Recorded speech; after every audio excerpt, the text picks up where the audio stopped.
Hi, automotive enthusiasts. Welcome to Octane Origins, where today we're diving into one of the most fascinating journeys in motorcycle culture. The transformation of the Ducati Monster through the lens of modification. From cafe racers to street fighters and everything in between.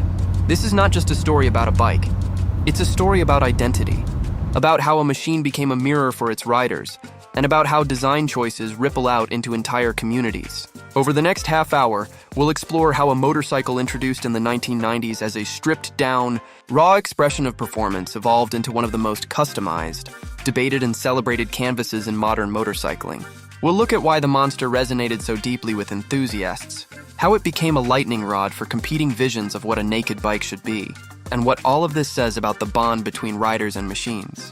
The Ducati Monster wasn't born as a custom bike, it was born as a rebellion against excess. With its exposed trellis frame, upright stance, and simplified mechanical honesty, it quickly became a favorite not just for those who wanted to ride, but for those who wanted to create. Owners stripped it down further, reshaped its lines, reimagined its ergonomics, and soon enough, two dominant schools of thought emerged. Some wanted to refine the Monster into a cafe racer, a sleek homage to mid-century European speed culture with its low clip-on bars and sculpted tanks. Others wanted to turn it into a street fighter, a raw and aggressive statement piece with stubby tails, muscular stances, and urban swagger. These weren't just cosmetic choices, they represented entirely different worldviews. On one side, a reverence for heritage and purity. On the other, a thirst for defiance and provocation. What makes this story so compelling is how the Monster absorbed both visions, expanding rather than fracturing. Unlike many bikes that get pigeonholed into one subculture, the Monster became a chameleon, thriving in diversity. And that tension, between tradition and rebellion, between elegance and aggression, continues to shape how we think about motorcycles as more than transportation. In this video, we'll trace that transformation in three sweeping movements. First, how the Monster rose to prominence as a customizable icon. Then, how competing styles clashed and pushed the bike into new territory. And finally, how Ducati itself, along with the broader community, reconciled those influences into the Monster's lasting identity. By the end, you'll see how this motorcycle tells a much bigger story about freedom, expression, and the way machines become extensions of who we are. So let's set the stage, because the road from cafe racer elegance to street fighter brutality is anything but straightforward, and the Monster sits right at the center of it all. The Ducati Monster's rise as a cultural force begins with the backdrop of the early 1990s, a moment when motorcycling itself was split between high-tech superbikes on one side and nostalgic throwbacks on the other. Into that divide arrived something radically simple, a naked V-twin with its skeleton on display, designed not to dominate racetracks but to remind riders what it felt like to be directly connected to the machine. At first glance, it was just a parts bin special, borrowed engine, existing frame geometry, basic suspension, but the effect was electric. Riders felt liberated. The Monster became not only affordable and approachable, but endlessly flexible, a motorcycle that could be anything you wanted it to be. Micro story. Picture a rider in Rome, 1994. He buys a Monster because it's the cheapest Ducati available, then spends weekends changing out handlebars, repainting the tank and trimming bodywork. Within months, his friends notice how different his bike looks compared to theirs, and suddenly, modification becomes contagious. That small experiment turns into an informal local trend, and soon Ducati dealers begin to notice that aftermarket catalogs are selling out of Monster-compatible parts. What started as a budget decision spirals into the creation of a culture. Context digest. The Monster arrived at a time when customization was usually tied to cruisers or vintage British twins. The naked Ducati disrupted that expectation. Here was an Italian sport bike stripped of fairings, daring riders to reinterpret it. The lack of bodywork wasn't just a styling choice. It was an invitation. Riders could finally access the machine's core without dismantling layers of plastic, making the idea of altering it far less intimidating. That accessibility seeded a sense of ownership unlike anything else in Ducati's lineup. Microstory. In London, a small shop begins experimenting with Monsters by fitting clip-on bars and elongated tanks, drawing inspiration from cafe racers of the 1960s. The look resonates with younger riders who want something retro without sacrificing modern reliability. Soon, photos of these builds make their way into motorcycle magazines, sparking interest across Europe. The Monster becomes a time machine, bridging eras by blending retro cues with contemporary Italian engineering. Reflection bridge. The stage was now set for a philosophical fork in the road, because the very qualities that made the Monster a blank canvas would also ignite competing visions of what it should represent. Micro-story. Across the Atlantic, riders in New York and Los Angeles reject the nostalgia route. Instead, they modify monsters into aggressive urban weapons, upright bars for leverage, chopped rear ends, blacked-out paint, and a menacing stance that feels tailor-made for tight city streets. The stripped-down brutality catches the eye of stunt riders and street culture influencers, cementing the Monster's image as more than a commuter bike. It's an attitude machine. In a few short years, the same motorcycle is being pulled in two very different directions, each fueled by strong identities. Context digest. The Cafe Racer wave was tied to heritage and story. Riders wanted to pay homage to the speed seekers of post-war Britain, to chase the idea of style with speed. The streetfighter trend, by contrast, was modern, urban, and raw, born from crashed sport bikes stripped of broken plastics and reimagined as naked bruisers. The Monster happened to sit at the intersection of both paths, capable of morphing into either with relative ease. This duality is rare in motorcycling, and it's what gave the Monster its gravitational pull. Micro-story. In Tokyo, builders pushed the Monster further, combining minimalist cafe lines with fighter-like ergonomics. The hybrids are showcased at custom shows and ignite debates online. Is this still a Monster, or has it become something else entirely? The internationalization of these mods demonstrates how universal the bike's adaptability has become, transcending local styles and sparking a global conversation about what identity means in motorcycle culture. Reflection bridge. By the turn of the millennium, the Monster was no longer just a Ducati. It was a cultural platform, and every rider who touched one was contributing to a living experiment in style and purpose. Context digest. Ducati itself begins to take notice. Special editions of the Monster start appearing with styling nods that echo popular custom directions. Factory accessory catalogs expand, offering clip-ons, alternative seats, and different exhausts, essentially institutionalizing what had once been a grassroots movement. The factory wasn't just selling bikes anymore. It was selling possibilities. This crossover between manufacturer and modder blurred the lines between official product and personal expression. Micro-story. A small-town builder in the American Midwest crafts a Monster into a full cafe machine and wins local shows, while another owner in the same town goes the opposite route, creating a snarling street fighter with neon paint. The contrast is striking, but instead of competing, the two bikes draw crowds together, sparking conversations about creativity, culture, and what it means to shape a machine around personal taste. The Monster, intentionally or not, has democratized Ducati's image, opening the brand to people who might never have considered it before. The platform had officially graduated from experiment to phenomenon, and the tension between competing styles was about to define its next chapter. As the early 2000s unfolded, the divide between cafe racer enthusiasts and street fighter builders grew sharper, and the Monster became the most visible battleground for that cultural clash. Ducati had released multiple displacements and trims by then, but no matter the version, the same question hovered. Should the Monster look backward or forward? This wasn't just about handlebars and paint jobs, it was about philosophy. Riders saw in the bike a chance to declare allegiance, and entire communities formed around their chosen vision. Micro-story. In Milan, a crew of young riders commits to cafe-style monsters, riding them in groups across the city. Their bikes carry polished aluminum tanks, leather seats, and low, aggressive stances that mimic the ton-up heroes of the past. To them, the Monster is a modern vessel for honoring tradition. Meanwhile, just across town, another crew strips their monsters to the bone, leaving raw frames and fitting angular headlights. When these groups cross paths, it's not hostile. But the difference is unmistakable. One embodies nostalgia, the other rebellion. Context digest.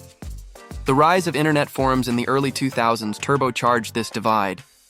Riders from different continents could now share photos of their builds, argue over what defined a proper Monster, and trade parts across borders. These digital spaces became incubators for creativity, but also arenas for conflict, as definitions of authenticity clashed. Was a Monster with cafe lines still authentic if it abandoned Ducati's sport heritage? Was a fighter-style Monster betraying tradition or fulfilling it by pushing forward? The debates mirrored larger cultural questions about heritage versus innovation. Micro-story. In Los Angeles, a Monster rider converts his bike into a stunt machine, wheeling through industrial lots and posting videos online. His build isn't pretty.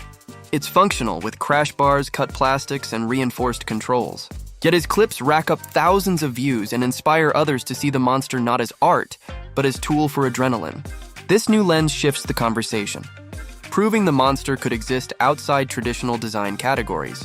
Reflection bridge.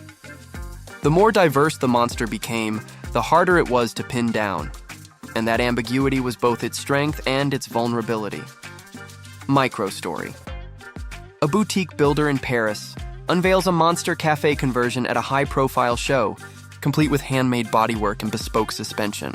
The bike is praised as art, winning awards and gracing magazine covers. Across the aisle, a rival builder displays a Monster turned into a fighter, all jagged lines and stealth finishes. The juxtaposition captures the tension perfectly. Two monsters utterly different, yet undeniably connected by the same DNA. Audiences realize the Monster isn't just customizable, it's malleable to the point of contradiction. Context digest. Ducati, watching this unfold, begins experimenting with factory monsters that lean more heavily into aggression. Limited editions with angular lines and darker finishes nod to the streetfighter movement, while accessories keep cafe-minded riders satisfied. This balancing act shows Ducati's awareness.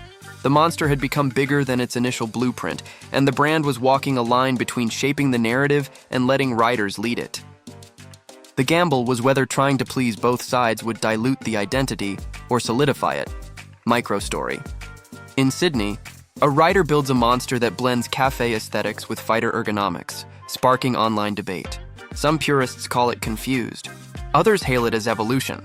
The very fact that such a hybrid could stir controversy underscores the Monster's unique role as a canvas for expression. Unlike other models pigeonholed by tradition, the Monster had no single, correct path. That freedom is exactly why it thrived. Reflection bridge. The Monster was no longer simply a motorcycle. It had become a mirror reflecting its rider's identity, and the conversation around it was shaping Ducati's choices as much as Ducati was shaping the bike. Context digest. By the late 2000s, magazines, blogs, and shows had cemented the cafe racer versus street fighter dichotomy as a defining storyline. Custom shops marketed builds explicitly as one or the other, and aftermarket companies capitalized by selling parts tailored to each camp. This commercial ecosystem ensured the Monster stayed relevant, but it also meant the bike's cultural weight depended less on Ducati itself and more on the people who owned it. That transfer of narrative power was rare, and it foreshadowed how motorcycle culture would evolve in the social media era. Micro-story. In Berlin, two brothers inherit their father's Monster. One dreams of a cafe racer homage, the other wants a stripped-down fighter. They compromise, splitting the build into two distinct versions by sharing parts, creating sibling machines that showcase both philosophies side by side. Their story circulates online as a symbol of the Monster's duality, inspiring builders worldwide. What started as a practical compromise becomes a metaphor. The Monster contains multitudes. The global stage was now set, and Ducati would soon lean decisively into one identity, reshaping not just the Monster, but the brand's own trajectory. By the 2010s, the Monster had matured into more than a motorcycle. It was a cultural artifact, and Ducati faced the challenge of steering its legacy without alienating the riders who had defined it. The factory leaned toward the street fighter ethos, releasing Monsters with sharper edges, darker palettes, and more aggressive ergonomics. At the same time, cafe-inspired customs still flourished in garages and shows, proving that the model's dual identity wasn't going away. The question was no longer whether the Monster could be customized, but what those customizations revealed about the evolving relationship between brand and community. Micro-story. In Barcelona, a Ducati dealership hosts a showcase featuring both factory-tuned Monsters and local custom builds. On one side of the floor, a Ducati-sanctioned fighter-style edition gleams under the lights. On the other, independent builders display cafe-influenced conversions. Attendees wander between the displays, recognizing the common DNA but marveling at the extremes. The event unintentionally demonstrates how the Monster's identity had splintered into multiple legitimate forms, all valid in their own right. Context digest. Ducati's decision to lean into aggression was strategic. The rise of naked sport bikes from other manufacturers meant competition was fierce, and the Monster needed to stand out. By emphasizing power, attitude, and fighter-inspired design cues, Ducati positioned the bike as an urban weapon. Yet the company also knew its heritage-minded customers were still out there, which is why accessory catalogs and factory options continued to nod toward cafe aesthetics. This balancing act reflected a modern truth. Brands no longer fully control the narrative, especially when communities have already claimed ownership. Micro-story. In Portland, a rider takes his Monster to a custom show where half the entries are cafe builds and the other half fighters. His bike is a fusion of both, low bars with a minimal fairing, but paired with a muscular tail and aggressive stance. Judges debate how to categorize it. When it wins a design award for originality, the message is clear: the Monster's future doesn't belong to either camp exclusively, but to the riders who dare to blur the lines. Reflection bridge. By this point, the Monster wasn't just versatile. It was symbolic of motorcycling's broader shift toward personalization and away from rigid categories. Micro-story. In Tokyo, a fashion brand collaborates with a Ducati dealer to display a customized Monster in a storefront window. The bike isn't even for sale.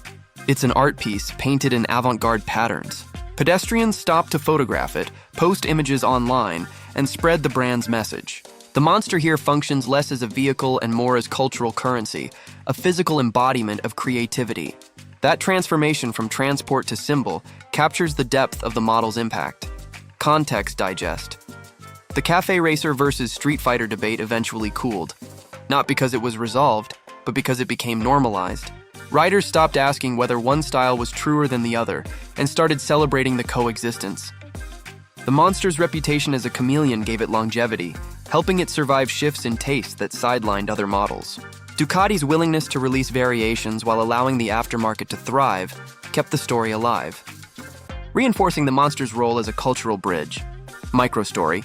In Chicago, a Monster owner restores his decade-old cafe conversion only to realize younger riders are now fascinated by the retro look, treating it as a classic in its own right. At the same time, his friend unveils a brand new factory Monster with fighter styling, and the two bikes park side by side at a meet. The gathering crowd sees not conflict but continuity, proof that the Monster's dual paths are now two branches of the same family tree. Reflection bridge. The Monster had transcended categories, and in doing so, it carved a permanent place in the conversation about how motorcycles reflect identity. Context digest. Looking back, the Monster's journey illustrates the feedback loop between rider culture and factory strategy. What started as grassroots modifications evolved into official product decisions, which in turn inspired more modifications. Few motorcycles embody this circular relationship so completely. The Monster became a stage where heritage and rebellion could play out simultaneously without one erasing the other. That synthesis is its lasting legacy. Micro-story. In a final image, consider a global motorcycle gathering where monsters of every era and style line up. Polished cafe machines, brutal fighters, hybrids, and factory specials.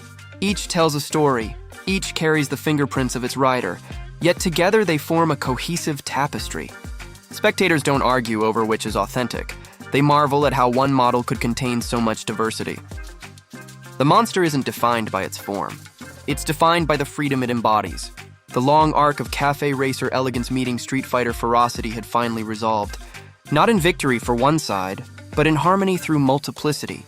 And that's what ensures the Monster's place as one of the most expressive motorcycles ever built. The Ducati Monster story comes full circle when we step back and see what it really represents. At first, it was just a stripped-down experiment, a cost-effective way for Ducati to offer something new. But once riders put their hands on it, the Monster became a living canvas, carrying the fingerprints of thousands of owners across decades. Cafe racer purists sculpted it into a homage to the past, while streetfighter builders sharpened it into a vision of the future, and Ducati itself eventually embraced both worlds. What started as a single motorcycle evolved into a dialogue between tradition and rebellion, and that's why the Monster has remained relevant long after other models faded. The stakes were never just about handlebars, tanks, or tail sections, they were about identity.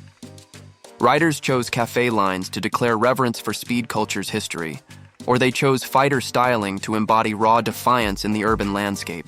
And in choosing, they gave the Monster a meaning far larger than its spec sheet. That's the heart of it. The Monster's impact lies in its ability to reflect who its riders are, to give them a machine that doesn't impose identity, but absorbs it. Today, when you see a Monster on the street, you're not just looking at a Ducati, you're looking at an individual story told in steel, aluminum, and rubber. The freedom it represents is its true legacy, a reminder that motorcycles are more than vehicles. They're extensions of human imagination. For Ducati, the Monster became both a commercial success and a cultural milestone. For riders, it became a statement, one that could be whispered through retro elegance or shouted through urban aggression. That duality is rare, and it's what guarantees that the Monster will always matter. So whether you admire it for its cafe racer grace, its street fighter snarl, or the simple fact that it empowers riders to choose their own path, the Monster remains one of the most expressive motorcycles of the modern era. Thanks for riding with us on Octane Origins. See you next time, automotive enthusiasts.